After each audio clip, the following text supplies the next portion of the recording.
অন্তঃস্থল থেকে সংগ্রামী সালাম এবং শুভেচ্ছা জানাই যে আপনারা আজকে জাতির জ্যেষ্ঠ সন্তান, জাতির জ্যেষ্ঠ বিবেক, একজন আলেমে দ্বীন, আপনারা ওনাকে চিনেন। উনি বিশিষ্ট মিডিয়া ব্যক্তিত্ব, আমাদের অনেকেরই ওস্তাদ। আমাদের মুফতি ইব্রাহিম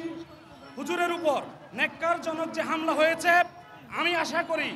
এবং ধন্যবাদ জানাই যে ওনার জন্মস্থান বশিকপুরের মানুষ ঢাকায় অনেক প্রতিষ্ঠিত, সবাই সবার জায়গা থেকে আজকে এখানে এসে যে বিক্ষোভ সমাবেশ এবং মানববন্ধনের আজকে উপস্থিত হয়েছেন, আপনাদেরকে আবারও সংগ্রামী সালাম শুভেচ্ছা জানিয়ে আমি সাবধান করে বলে দিতে চাই, বিশেষ করে আমাদের জাতির জাগ্রত বিবেক সাংবাদিক ভাইদের মাধ্যমে আপনারা জানেন পতিত স্বৈরাচারের বিরুদ্ধে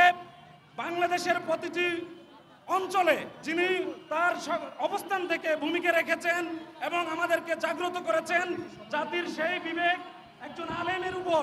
একজন মুফতি ইব্রাহিমের উপর যে ন্যাক্কারজনক হামলা হয়েছে, আমি মনে করি